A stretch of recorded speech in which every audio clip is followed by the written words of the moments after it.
Del pacto a Isaac. Hemos estado estudiando el libro de Génesis y todavía no tenga lista la cita porque voy a empezar con otra cosa, pero para darle a usted un recordatorio de lo que hemos estado hablando durante estos viernes.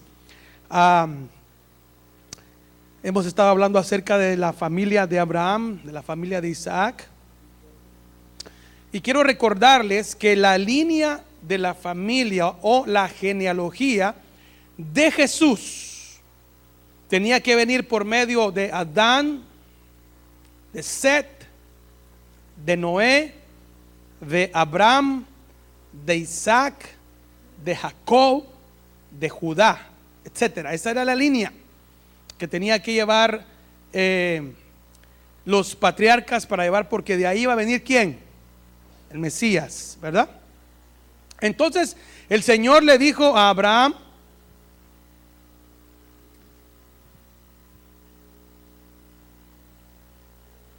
en Isaac será llamada tu descendencia. Es importante lo que hoy estoy empezando a decirle para que usted comprenda lo que voy a hablar el resto del tiempo. Repito, el Señor le dijo a Abraham: en Isaac será llamada tu descendencia. Ojo, Abraham tuvo más hijos aparte de Isaac. ¿Quiénes eran los hijos? Ismael y 8 más que tuvo. Ok, entonces el Señor fue claro cuando habló con el patriarca Abraham diciéndole: en Isaac será llamada tu descendencia. No iba a ser en Ismael, no en ninguno de sus otros hijos, ni en Esaú, hijo de Jacob. Ahora, cuando vamos a Génesis capítulo 21 y verso 12, no lo lea, yo se lo voy a leer. El Señor dijo así: mas Dios dijo a Abraham: no te angusties por el muchacho. Estaba hablando de Ismael cuando lo tuvo que sacar Dios, porque Sara le dijo: no quiero que Ismael comparta con Isaac. Entonces Abraham tuvo que echar a Agar y a Ismael al desierto. Pero a Abraham le entró como padre una preocupación, y Dios le habló y le dijo estas palabras: no te angusties por el muchacho ni por tu sierva. Presta atención a todo lo que Sara te diga, porque por Isaac será llamada tu descendencia. Entonces Dios fue claro con Abraham de que la descendencia del Mesías, o la línea que Abraham tenía que seguir, al cual él tenía que cuidar, era ¿a quién? A Isaac.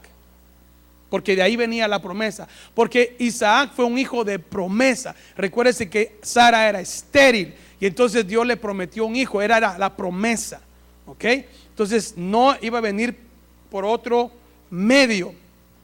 Pero curiosamente, como Dios es un Dios de misericordia, le dice en el verso 13: y también del hijo de la sierva, o sea, de Ismael, haré una nación por ser tu descendiente. Porque todos los descendientes de Abraham tienen la bendición de Abraham. Van a ser bendecidos por el Señor. Y usted y yo somos descendientes de Abraham también, por la fe. Amén. Muy bien, pero lo que quiero que vea usted es que Dios es claro cuando dice: en Isaac será llamada tu descendencia, no en nadie más. Pero Dios aún de eso se acuerda de Ismael. Usted sabe que Ismael son todos los árabes ahorita, y Dios los ha prosperado de una manera grande también, aunque no entran en la línea del Mesías. Ahora, abra su Biblia en Romanos capítulo 9 y verso 6. Ahí sí quiero que vayamos y leamos la palabra. Romanos capítulo 9 versos 6 y 8. Dios vuelve a confirmar a través de Pablo estas palabras. Pero no es que la palabra de Dios haya fallado, porque no todos los descendientes de Israel son Israel. Romanos 9, 6. Porque no todos los descendientes de Israel son Israel, ni son todos hijos por ser descendientes de Abraham, sino que por Isaac será llamada ¿qué? Tu descendencia. Verso 8. Esto es, no son los hijos de la carne los que son hijos de Dios, sino que los hijos de la promesa son considerados como descendientes. Porque esta es una palabra de promesa. Por este tiempo volveré y Sara tendrá un hijo. Y no solo esto, sino que también Rebeca, cuando concibió mellizos de uno nuestro padre Isaac, porque aun cuando los mellizos no habían nacido y no habían hecho nada, ni bueno ni malo, para que él diga propósito, para que el propósito de Dios conforme a su elección, ¿quién elige? Permaneciera, no por las obras, sino por aquel que llama. Se le dijo a ella: el mayor servirá al menor. Tal como está escrito: a Jacob amé, pero a Esaú aborrecí. Entonces, ¿qué era lo que había sucedido en el tiempo de cuando nace Jacob, cuando nace Isaac? Que ellos crecieron. Y usted sabe que Jacob le robó la primogenitura ¿a quién? A Esaú. Pero ¿quién tuvo ahí que ver con eso? La madre. Ahora, Esaú se había casado con una hija de Ismael. ¿Aló? Esaú se había casado con una hija de Ismael. Eso no está en la Biblia, está en mis notas. Ahora, Ismael era tío de Isaac, era tío de Esaú, que era hermano de su padre Isaac, ¿se recuerda?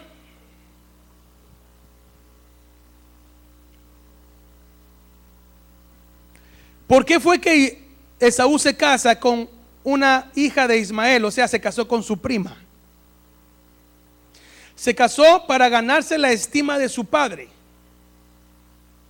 pero no el favor y obediencia de Dios. Quiero que miremos que Esaú es totalmente el hombre carnal, el hombre que no oye a Dios, el hombre que no quiere al Señor. Esaú es el hombre espiritual que quiere las cosas de Dios. Entonces, cuando acompáñame ahora sí a Génesis capítulo 26, una vez más. No, vamos al 27, perdón. Lo estoy explicando algo para que entremos al tema, solo estoy dando para que entremos al tema.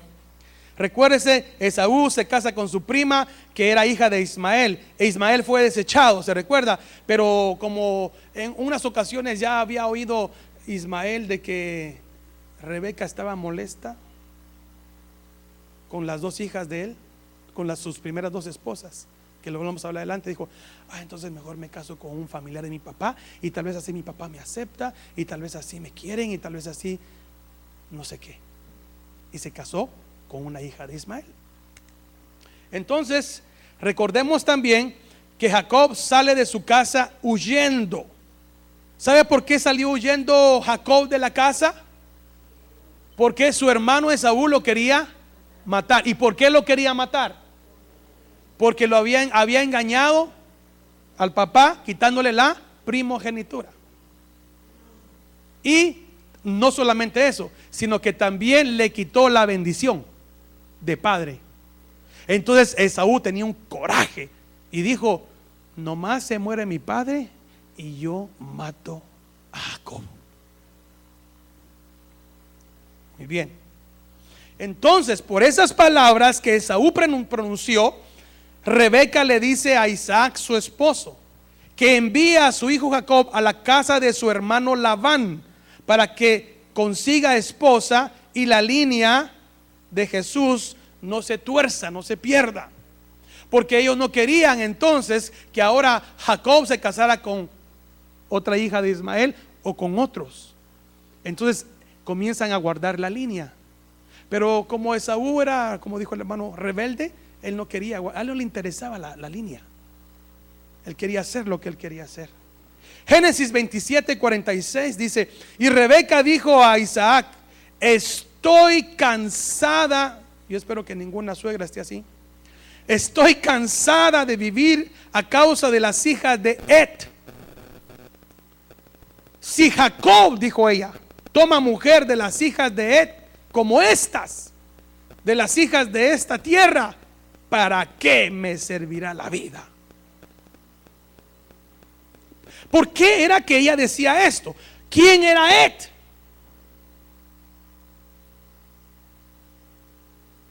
Et era hijo de Canaán. Canaán era nieto de Noé, el cual él había puesto una maldición porque Canaán vio la desnudez de su padre Noé. Por eso Rebeca no quería que Jacob se casara con una hija de Et como lo había hecho Esaú, porque Esaú se había casado con una descendencia que venía bajo maldición. ¿Está conmigo? Hermano, ¿está conmigo? Tenemos que entender estas cosas bien importantes. Rebeca dijo: no más una Etea, no más una de Canaán, la cual nuestro ancestro Noé maldijo. Ellos están bajo maldición. No, ahí se fue a meter Esaú. Entonces ellos dijeron: no, cuidemos a Jacob, saquémoslo de aquí. Y lo oyó Jacob.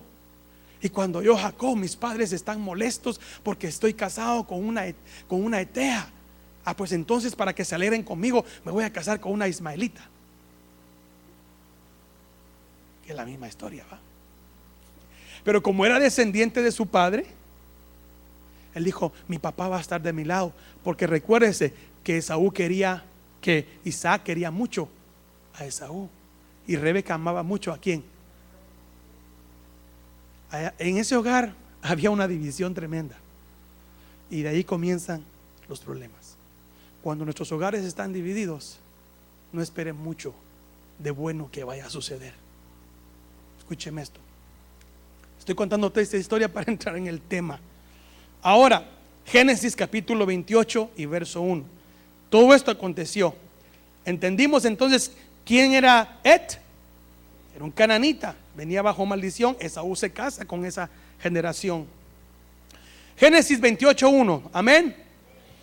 Y llamó, entonces cuando Rebeca le dice a Jacob: hey, yo no quiero que Jacob se case con ninguna de esas, mándalo con mi familia para que allá consiga mujer. Entonces Isaac piensa, lo medita y hace esto. Isaac hace esto. Y amó Isaac a Jacob, pero escuche, lo bendijo. ¿Qué no lo había bendecido antes? Pero se acuerda que esa bendición era robada. ¿Está conmigo? Esa bendición era robada, Víctor. Pero ya cuando Isaac vio que su hijo iba a dejar su casa y que su otro hermano lo quería matar y que su esposa había intervenido, Jacob dijo: yo tengo que bendecir a mi hijo. Mire qué importante es que nosotros bendigamos a nuestros hijos. Y entonces lo bendijo. Es muy corta aquí la palabra para seguir, no nos dice mucho, pero solamente con que dijo bendijo, lo bendijo. Más adelante tal vez dice algo cómo lo bendijo, pero tuvo que haber nacido ya de su corazón de padre bendecir a su hijo. Y luego dice que le ordenó. ¿Qué es una orden? Es un mandato. No es si quieres. No es si quieres. Es una orden, es un deber. Tienes que hacerlo. Le ordenó, dice a Jacob, diciendo: no tomarás mujer de entre las hijas de Canaán. Levántate, ve a Padán Aram, a casa de Betuel, padre de tu madre, y toma de ahí mujer de entre las hijas de Labán, hermano de tu madre. Esa es la orden.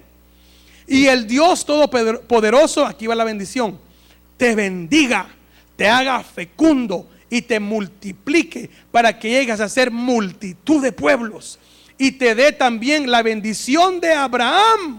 Aquí está esto.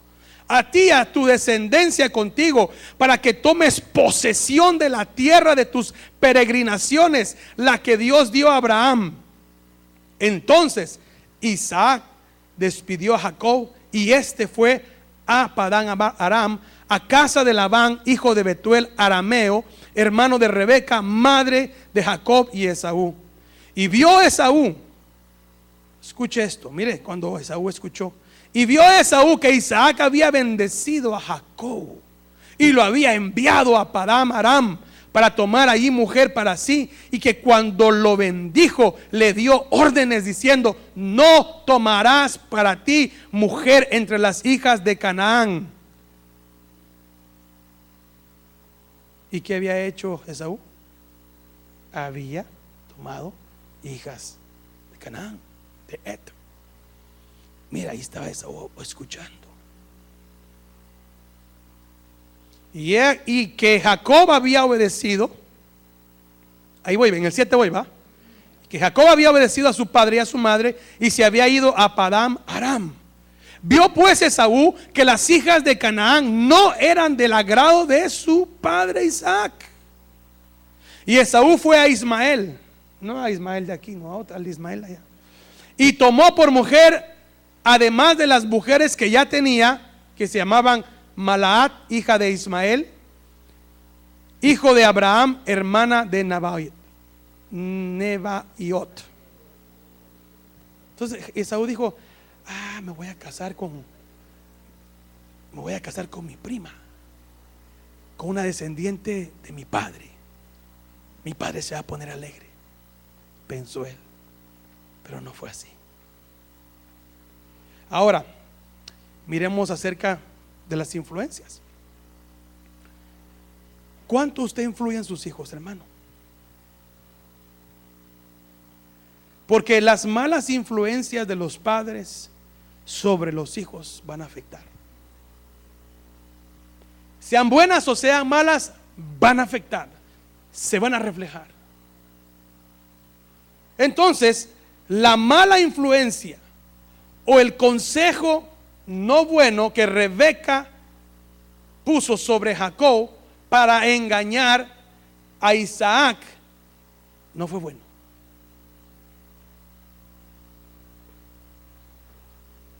Ella le dijo a Jacob: vístete como tu hermano, cásale esto a tu papá y entrégaselo, y que te bendiga, hazlo. La madre le enseñó a engañar al padre. Y suena como que es algo así como que no tiene mucha importancia. Vamos a engañar al viejo, no se va a dar cuenta, le vamos a meter cuento lo que tú vas a hacer y no hay problema, no va a pasar nada en nuestra vida. Y vino ella, le dijo: Jacobito lindo, chulo, agárrate unas prendas ahí de tu hermano, ponte su mejor ropita y esto, échate unos pelos ahí para que tu papá te sienta bien y te bendiga. Lo vamos a engañar a tu papá. Ella no sabía la desgracia que estaba provocando en su hijo. ¿Por qué le digo esto? Porque años después Jacob paga las consecuencias de su engaño. Porque la Biblia dice que todo lo que uno siembra, eso cosechará. A los años, usted sabe la historia, no me quiero detener ahí. Pero algo importante es que cuando Isaac envía o saca a Jacob de casa, le da una bendición. Bendice Isaac a Jacob. Isaac bendice a Jacob, su hijo, como su padre Abraham lo bendijo a él. Isaac, repito, le ordena a Jacob no casarse con mujeres cananeas, porque su padre Abraham no permitió que Isaac se casara con mujeres cananeas. Llamó a su siervo, lo hemos visto, hermano, esto lo hemos visto. Ven para acá, Eliezer. Llegó, ¿qué quiere mi amo? Llévate a Isaac. No permitas que Isaac se case con ninguna cananea. Ve a la tierra de mis parientes y tráele mujer para él. Ve a buscarle mujer, pero que no se case con una cananea. Entonces Isaac sabía el pacto. Isaac sabía que su padre le había dicho, le había buscado una esposa. Ahora él tenía que buscarle una esposa a su hijo, pero no una cananea. ¿Está entendiendo, hermano? Entonces, ¿quiénes eran los cananeos? ¿Cuál es el problema? Que casi ya lo vimos, ¿verdad?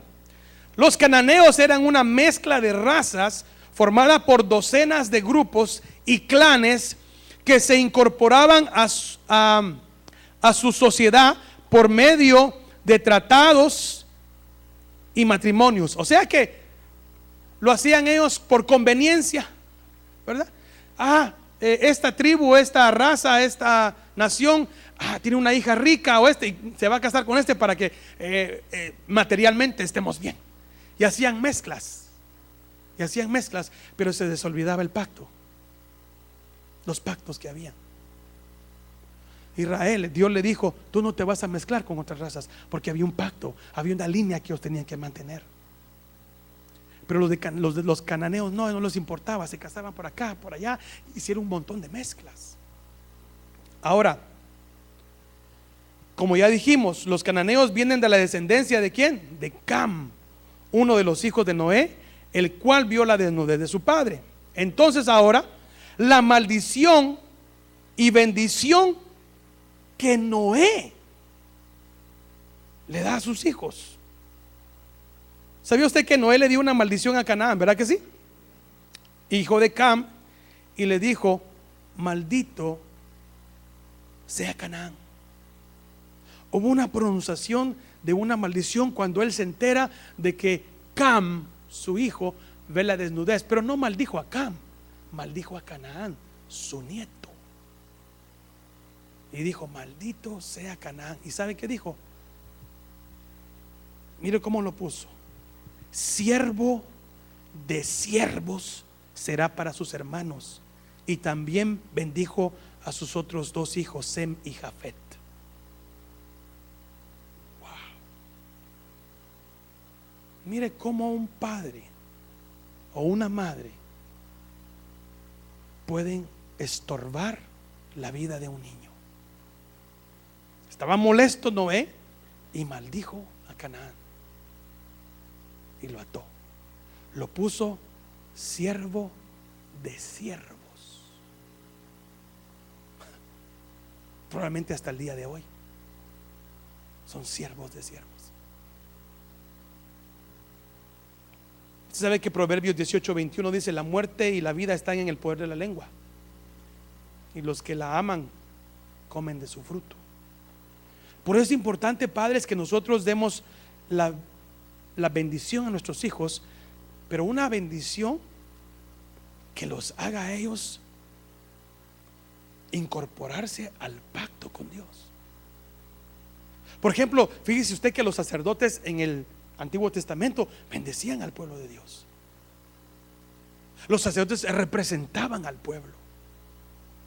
Y usted puede ver que en Números capítulo 6 verso 22 hay una bendición sacerdotal, la cual los sacerdotes se paraban y decían: el Señor te bendiga, el Señor te guarde, el Señor haga resplandecer tu rostro sobre ti y tenga de ti misericordia, el Señor alce sobre ti su rostro y te dé paz. Esta era la bendición. ¿Cuáles son las bendiciones o las maldiciones que les gritamos a nuestros hijos? Tenemos que tener cuidado. Los que comienzan ahorita a tener sus hijos, aprendan, sí, a corregir a sus hijos, pero bendígalos, hable buenas cosas de ellos, entrégueselos al Señor, diga que van a ser grandes siervos de Dios, comience a profetizar sobre de ellos. Bendición de parte de Jehová. Dice amén la iglesia. Entonces es importante la bendición del padre y de la madre. En aquel tiempo era más que todo el padre, la bendición de padre. ¿Y sabía usted que el padre bendijo a Jesús? Aló, ahí está la enseñanza. Jesús creció y obedeció al Señor, y en el momento del bautismo, cuando Él es bautizado por Juan el Bautista, después de que Él sale de las aguas, dice la palabra de Dios que bajó el Espíritu en forma de una paloma y una voz del cielo. ¿Qué fue lo que dijo esa voz del cielo? Tú eres mi hijo amado, en ti me he complacido. Ahí lo bendijo. Wow. Y todos los que estaban ahí lo oyeron. Oyeron la pronunciación de bendición del padre hacia el hijo. Ahora, la razón por la que Jacob debería casarse dentro de su propio clan era para mantener la pureza de la línea del Mesías y permanecer fiel así en toda la familia.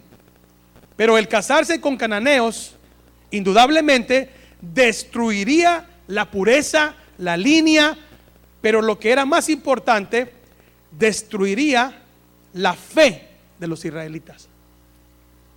O sea, no tenían que ver con implicaciones raciales, sino que están basadas en el aspecto religioso, es decir, en la fe. Por ejemplo, ¿usted se puede casar con otra persona de otra raza? ¿Por qué se queda calladito? ¿Se puede casar con otra persona de otra raza? Claro que sí. Ahora, vamos a la Biblia.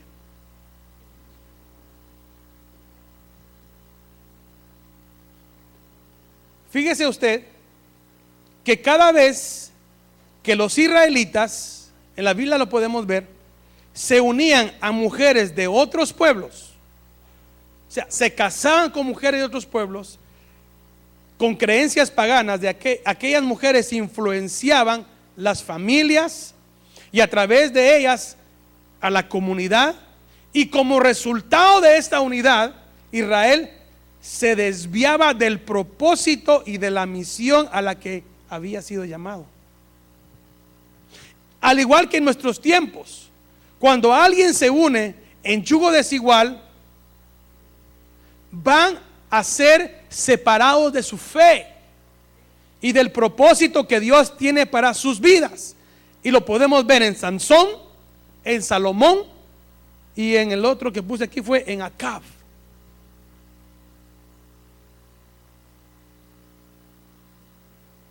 Acab era israelita, era rey,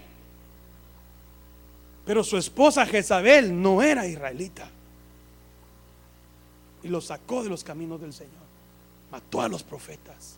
La influencia. Muchos de aquí dicen: no, yo lo voy a convertir. Dice, eso es lo que todos piensan, hombre. Es que me voy a casar con una impía, pero yo la voy a evangelizar. Mire, hay un 99.99999 que no va a ser así. Porque el hecho de que ya una persona cristiana ande buscando un impío es porque esa persona cristiana ya está fría. Ya se olvidó del pacto, ya se salió pues. Y se entregó a las garras del enemigo, y para decir algo, su suegro va a ser el diablo. Segunda de Corintios 6:14 dice: no estéis unidos en yugo desigual con los incrédulos, pues ¿qué asociación tiene la justicia y la iniquidad? ¿O qué comunión la luz con las tinieblas? Ahora, no estamos hablando de rechazar razas, nacionalidades. Si nos casamos con otras razas, con otros pueblos, pero si estamos en Cristo, los dos nos podemos casar.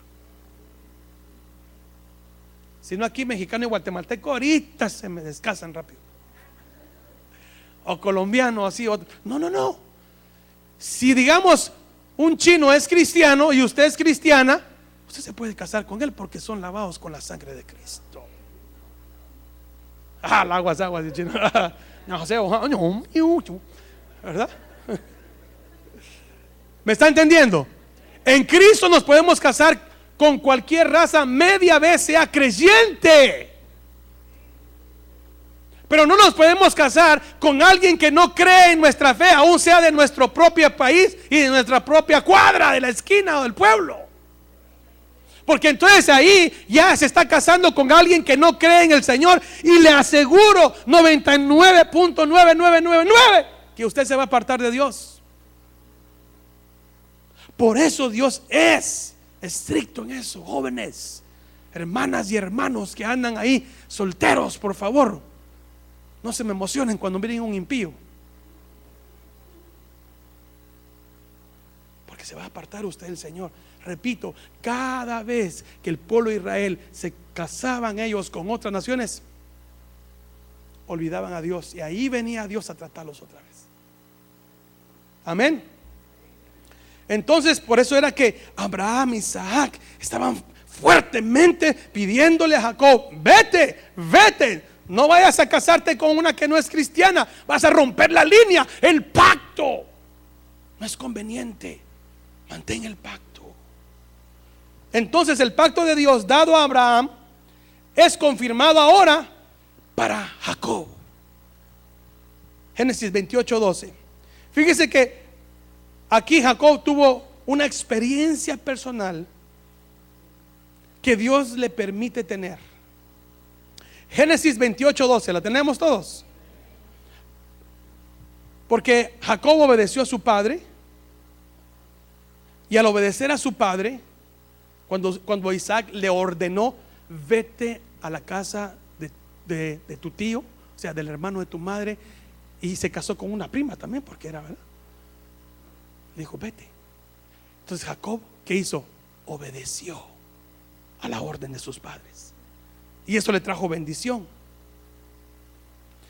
Génesis 28, ¿qué le dije? No, mejor vea el 10.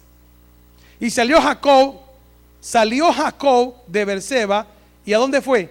Fue para Aram, a donde le dijeron. Y llegó a cierto lugar y pasó la noche allí, porque el sol se había puesto. O sea, se oscureció. Tomó una de las piedras del lugar, la puso de cabecera y se acostó en aquel lugar. Imagínese usted, hermano. Le pregunto yo a usted: ¿alguna vez a usted lo han corrido de algún lugar y usted no sabe a dónde ir? ¿No? Cuando usted se vino de su país para acá, era como que lo hubieran corrido de su país, y usted se vino a un país nuevo que no sabía ni qué onda, más o menos, ¿verdad? O que se vienen a la aventura y sin saber, no tienen familia, ¿verdad? Jacob solo le dijeron: vete. Manuel, Jacob había sido el hijo mimado de casa, el que todo lo tenía. Él no lavaba nada, no hacía nada.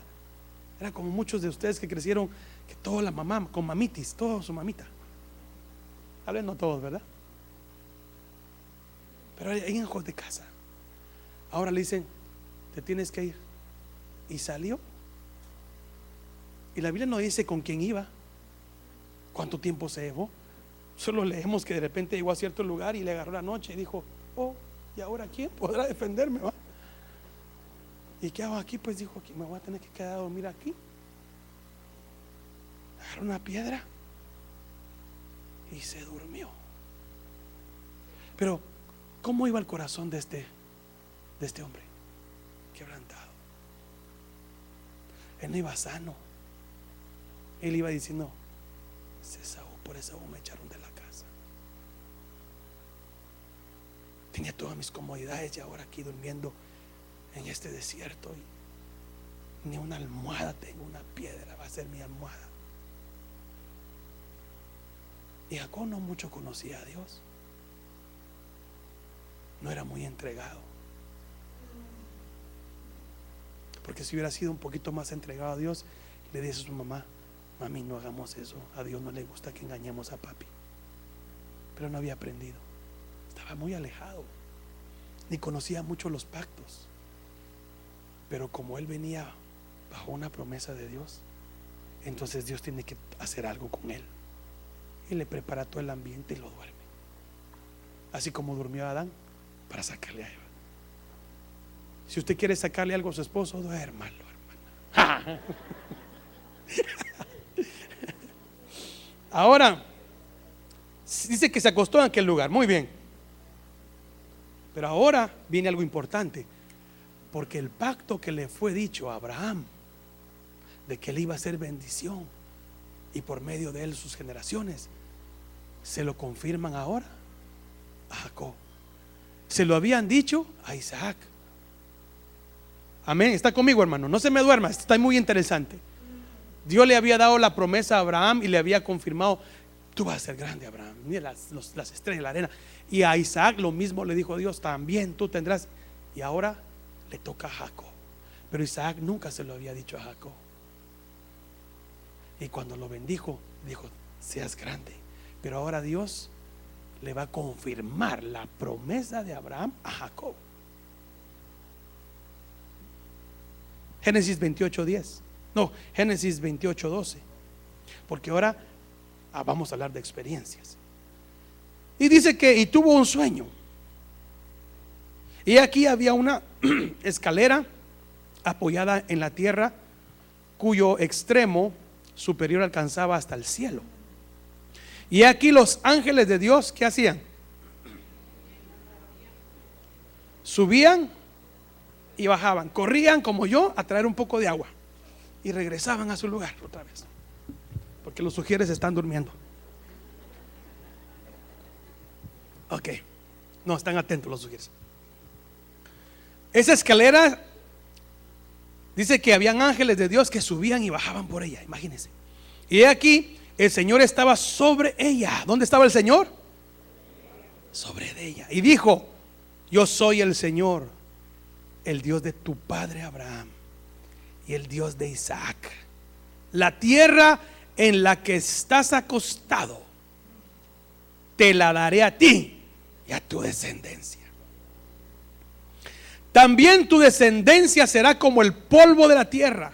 Y escucha esto: y te extenderás hacia el occidente, hacia el oriente, hacia el norte, hacia el sur. Y en ti y en tu simiente serán bendecidas todas las familias de la tierra. Y he aquí, mire cómo le dice a uno que todavía no tenía mucha comunión con él: yo estoy contigo. Y no solo eso, le dice: y te guardaré por donde quiera que vayas, y te haré volver a esta tierra, porque no te dejaré hasta que haya hecho lo que te he prometido. Oh my gosh, démosle aplausos al Señor, hermano. Él tuvo un sueño y en el sueño vio todo esto. Digo yo, si con alguien que está alejado, a veces Dios cómo trata, ¿cómo no va a tratar con alguien que esté cerca? Imagínense. El Señor se le apareció a Jacob para confirmarle su promesa de bendición y de protección. ¿Quién no quisiera que Dios le hablara y le dijera: estoy contigo, yo te voy a cuidar todo el resto de tu vida, te voy a proteger y nadie te hará mal? ¿Usted cómo se levantaría, hermano? O sea que aquel Jacob que iba triste, iba desanimado, hermano, que iba sin saber qué iba a pasar, ahora Dios le trae propósito a su vida. Porque recuérdese que él se llamaba Jacob, y Jacob significaba usurpador, engañador, transero. Y las experiencias que él había tenido antes no eran muy buenas. Probablemente nunca había tenido una experiencia con Dios, y ahora tiene una experiencia personal con Dios, donde Dios le habla. ¿Cuántos no quieren eso? Y Dios le dice todo esto. O sea que en ese momento, ¿qué pasó? Cielos abiertos. Él tuvo con esa experiencia cielos abiertos. ¿Sabe usted qué quiere decir? Más o menos cielos abiertos. Luz verde. Pide lo que quieras. Luz verde. Presencia de Dios. Respaldo de Dios. Se le abrieron los cielos. Dios bajó. Le mostró. Ahora, ¿qué representa la escalera?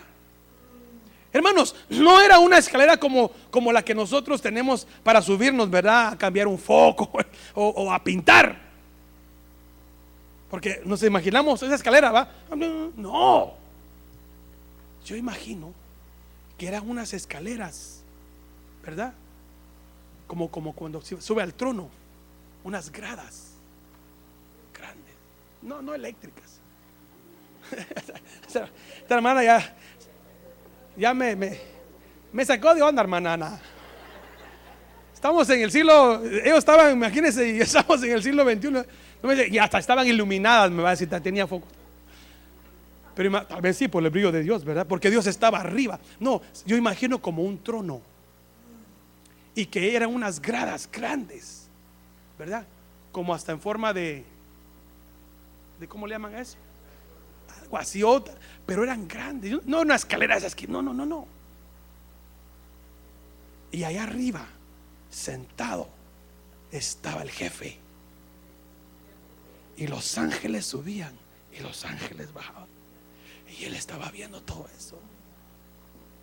No era una escalera esas de carpintero o de pintor, hermano, por favor. ¿Qué representa la escalera? La escalera representa a Cristo.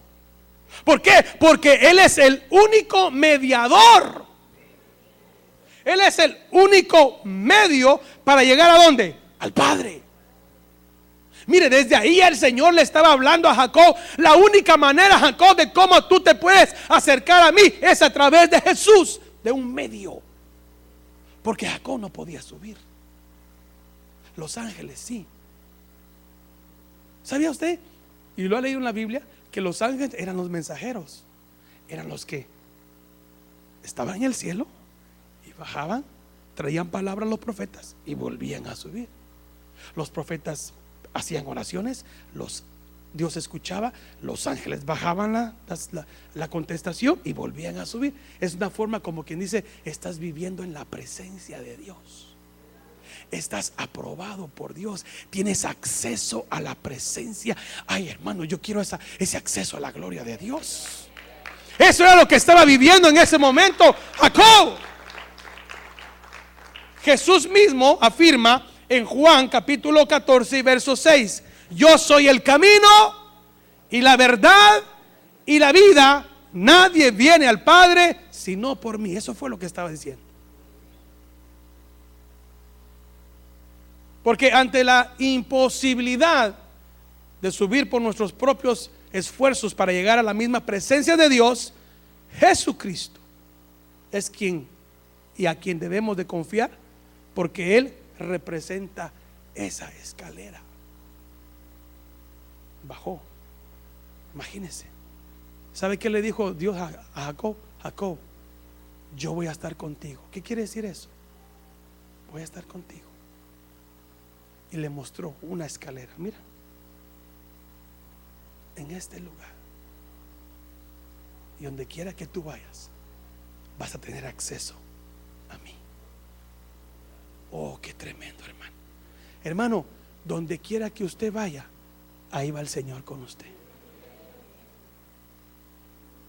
Donde quiera que usted ore, Dios lo escucha.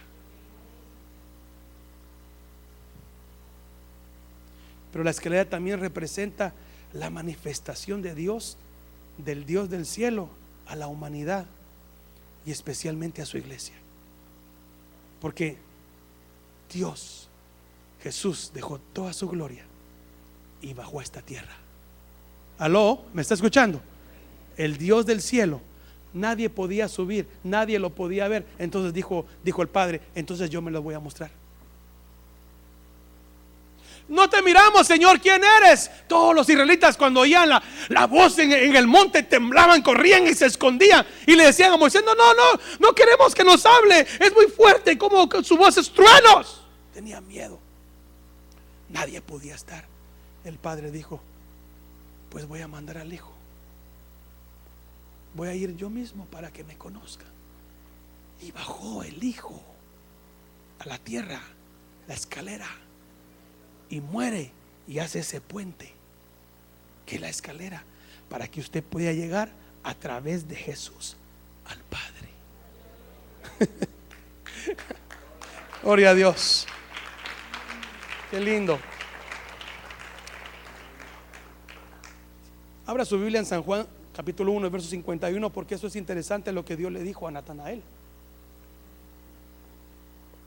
cuando lo vio el Señor. A Natanael le habían predicado. Es más, uno llegó a decirle: hemos encontrado al Mesías, hemos encontrado a Jesús, al Hijo de Dios.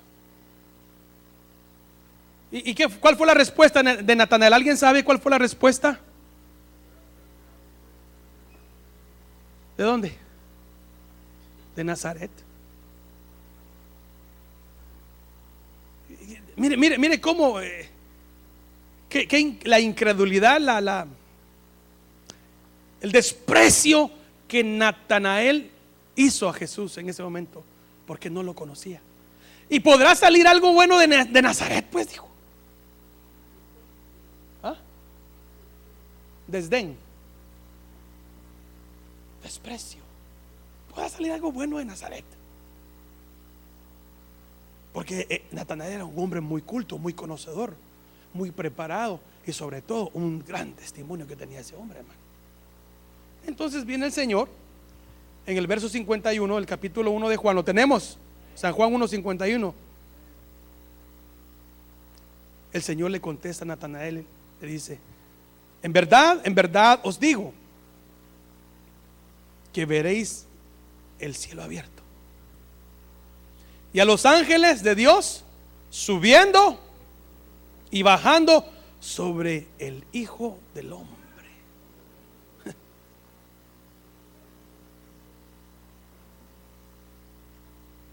Cuando llegó Natanael, el Señor le dice: hay un verdadero israelita en el cual no hay engaño.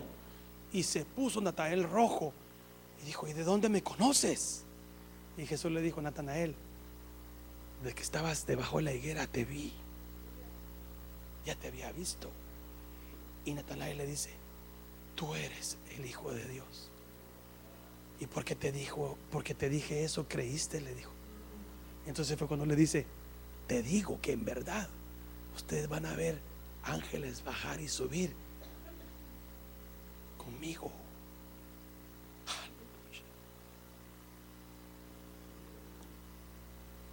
Dios se quiere manifestar a tu vida. Dios quiere bendecirnos más. Dios quiere bajar literal con nosotros y manifestarse a través de su Santo Espíritu que ya está con nosotros, hermano. Una comunión perfecta. Pero ahora el pacto y promesas de Dios son para la iglesia. Mire, Efesios capítulo 2 y verso 1. Vamos, pilas con las citas que ya vamos a ir. Efesios capítulo 2 y verso 11 al 19 dice así. Porque usted dirá: bueno, todo esto era para Israel. Pero escuche ahora para la iglesia.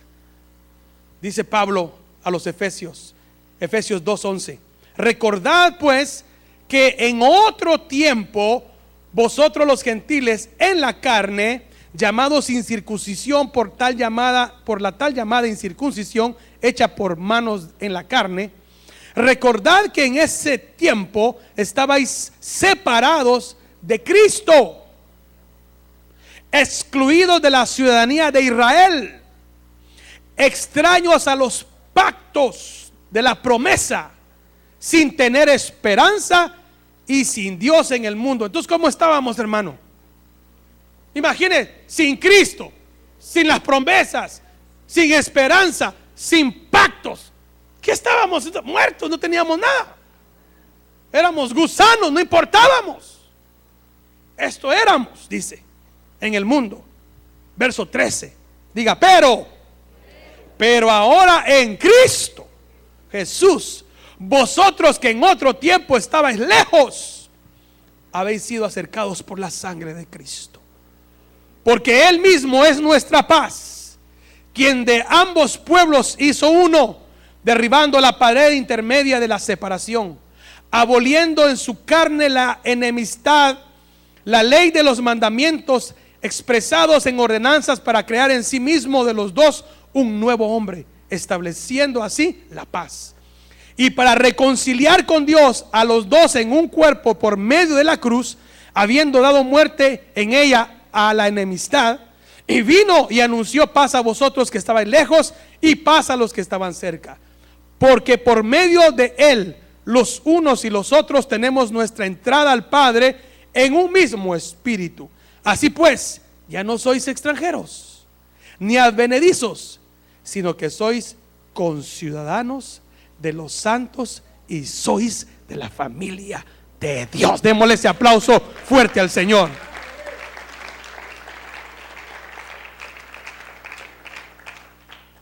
Mire, porque venimos de la línea del Señor. Nos rescató el Señor. Jacob levantó una piedra como señal del lugar donde Dios lo había visitado. Génesis 28:16. Ahí está. Y a ese lugar él le llamó Betel, que Betel significa casa de Dios. Y también dijo: esta es la puerta del cielo. Génesis 28:16. Entonces después de que él vio todo eso y le mostraron, dice que despertó Jacob de su sueño y dijo: ciertamente el Señor en este lugar está en este lugar y yo no lo sabía. Pausa. Wow. ¿Cuántas veces había pasado tal vez él por ahí y ni coco le había puesto a ese lugar, ni atención?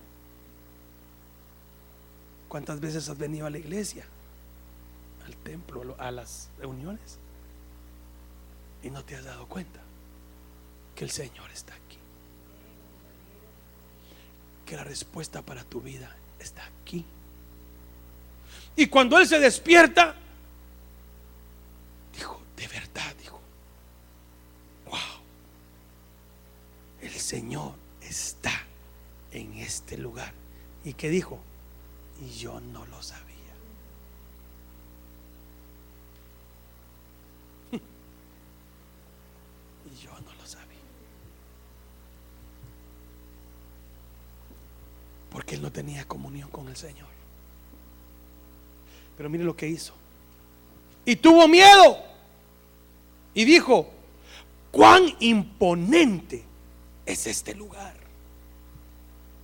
Esto no es más que la casa de Dios, y esta es la puerta del cielo. Y se levantó Jacob muy de mañana y tomó la piedra que había puesto de cabecera, la erigió por señal y derramó aceite por encima. Y a aquel lugar le puso el nombre de Betel, aunque anteriormente el nombre de la ciudad había sido Luz. ¿Sabe qué hizo Jacob? Dijo: aquí estoy en la gloria de Dios, dijo. Yo no lo sabía, pero esta es una puerta del cielo. Esta es la casa de Dios. Por eso hay lugares que usted tiene que respetar. Hay personas a las que se debe respetar. Y entonces la piedra que había usado la levantó y dijo: esto va a ser una señal para mis generaciones, un memorial. Entonces los memoriales eran levantados para recordar visitaciones divinas, para que otros aprendieran acerca de Dios cuando ellos preguntaran: hey, ¿qué significan esas piedras que están ahí? ¿Verdad que en nuestros países tenemos también esa clase de esculturas? ¿Verdad? Tenemos a ver, dígame alguien que usted. En la piedra, ¿sí? Significa nuestra ave de libertad. Tecumumán, ¿verdad? Tenemos a nuestro indio nacional, está montado en un caballo.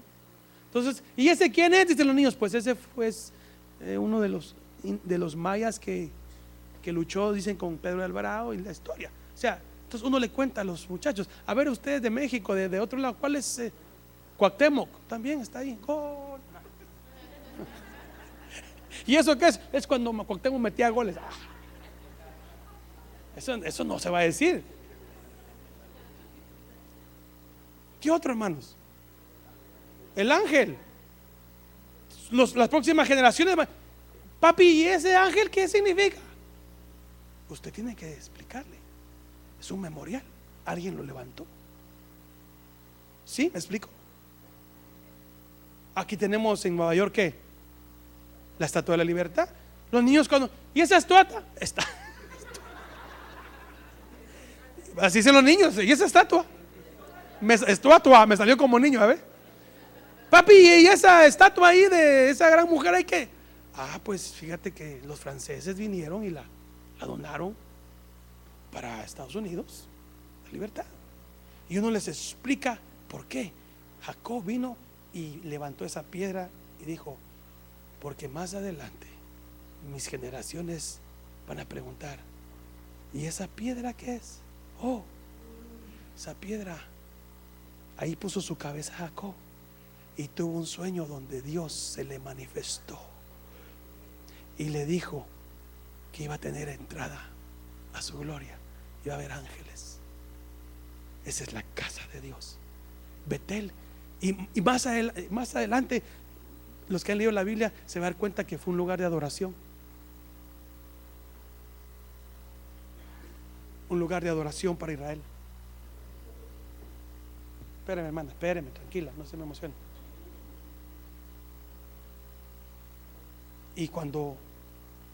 Y se convirtió en sí, Betel se llama casa de Dios. Y los israelitas hicieron de ese lugar por Jacob y por Abraham, porque Abraham ya había estado ahí.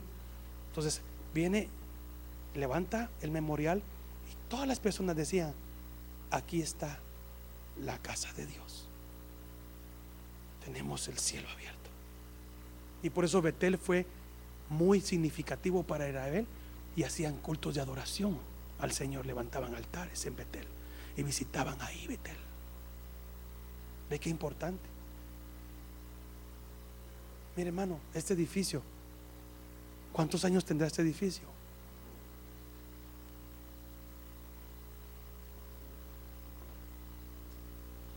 Pero los que edificaron este edificio, los que pagaron por este edificio, o sea, la construcción de este edificio, y los que pusieron, no sé si estarán vivos, y de repente pasan por acá y miran este edificio, ¿qué cree usted que se recuerda? Se recuerdan de que ellos asistieron a este templo judío. Hace muchos años vino un señor grande, él me tocó la puerta, yo salí, se lo he contado. Tocó la puerta, yo le abrí y me dijo: hola, mucho gusto, disculpa que te venga a molestar, ¿tú eres el pastor? Y dice: sí, yo soy el pastor. Le dijo: ¿podría entrar al templo a verlo? Entonces dije: ¿pero quién eres? Soy judío, me dijo, mis padres y yo asistimos a este templo. Pasa, lo dejé entrar. Hermano, ese hombre se paró aquí, mire, y miraba así.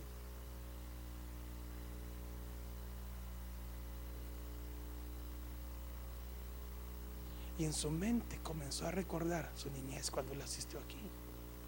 Memorial, le traía memoria de todo lo que había sucedido. Miraba las ventanas. No las, sí, es así, hasta lo decía, estas no. Que todo está cambiado, todo esto le hemos cambiado nosotros, pero las ventanas no. Y me dijo: me trae muchos recuerdos de mi niñez este templo. Y me dijo: gracias por haberme dejado entrar. Y se fue. Ese hombre se fue tocado, hermano. Entonces, cuando cada vez que los parientes de Jacob llegaban, él les decía: aquí se manifestó el Señor. Por eso es que usted tiene que tener experiencias con Dios, para que usted le cuente sus experiencias a sus hijos, para que ellos tengan experiencias también. Esos son los legados que tenemos que dejar nosotros como hijos de Dios. Levantó ese memorial. Y desde ahí, este hombre cambió, hermano. Ve al verso 20, Génesis 28, 20. Jacob hace una promesa a Dios después de esto, porque él levantó ese lugar, porque dijo: tienen que venir mis generaciones, van a tener que venir a adorar a este lugar. Y así fue, porque Israel iba a adorar a Betel.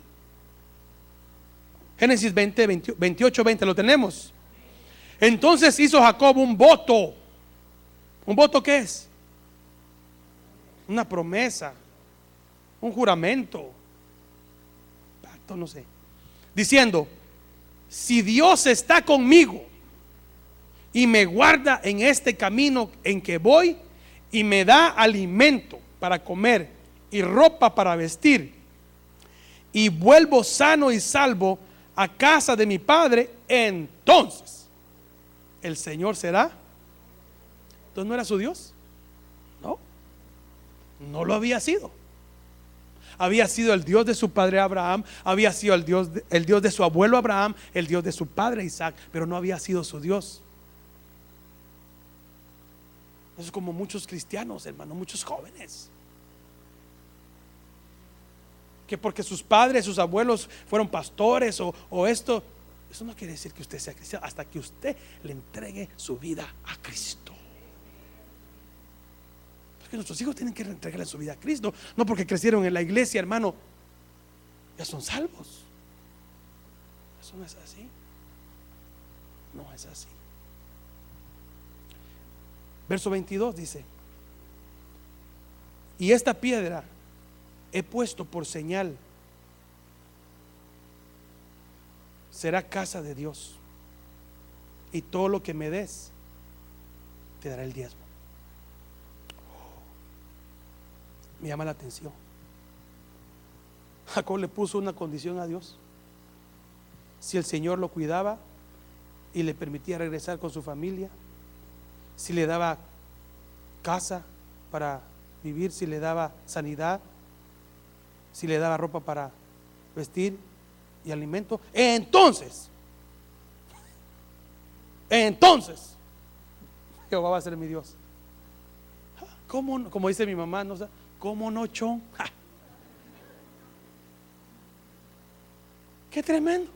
Se le había manifestado a Dios y todavía le pone condiciones a Dios. Hermanos, miren qué clase de Jacob era este. Qué tremendo este hombre. Si Dios me da esto, si Dios me da esto, si Dios, entonces él va a decir no. Y de perdido dijo: le voy a dar el diezmo también. Desde ahí. ¿Por qué menciona diezmo Jacob aquí? ¿Fue invento de él? No. Porque él sabía que su abuelo había diezmado y probablemente Isaac diezmaba. Él sabía lo del diezmo. Si no, no lo hubiera sacado aquí, hermano.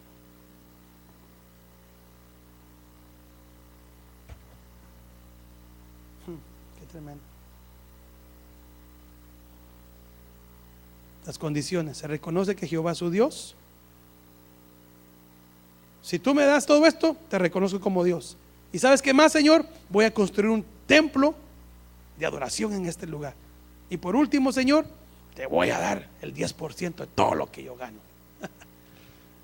Y dijo Dios: ¡wow! ¡Qué tremendo! Dijo Dios: así lo voy a bendecir. Hermano, Dios no le importó lo que le dijo, si no lo cumplió. ¿Quiere que le diga algo? Dios no está interesado en su diezmo. Dios no está interesado en su dinero, hermano. Dios está interesado en su obediencia. ¿Por qué se lo digo? Porque Jacob nunca diezmó, pero Dios lo bendijo. Ya ve, pastor, por eso yo no diezmo. No, espérese. Usted no sabe todo lo que este hombre sufrió por las mentiras que le dio a Dios, por todo lo que le dijo. Este hombre hubiera tenido mucho más de lo que él se hubiera imaginado. Pero Dios es tan bueno, hermano, que si usted diezma, no diezma, de todos modos Dios a usted le da. No lo va a dejar. No lo va a dejar. Aló. Pero usted no va a ser prosperado grandemente. Va a tener lo suficiente. Va a tener, porque Dios es bueno, porque Dios no está interesado en el dinero. Pero cuando obedecemos, Dios dice: esa es la obediencia que a mí me gusta. Vamos, te multiplicaré. Eso es todo. Eso es todo. Qué tremendo lo que hemos aprendido. Por eso es que si usted le va a decir algo a Dios, cúmplaselo. Amén y amén. ¿Aprendimos algo el día de hoy? Wow, tremendo. Cerremos nuestros ojos.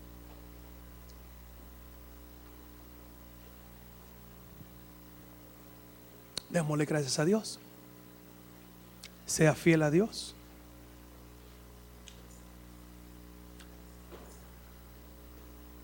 La orden de Isaac: no te cases con mujeres que no creen en mí, dice el Señor, que no tienen la misma fe. Hermano y hermana, jóvenes, escuchen.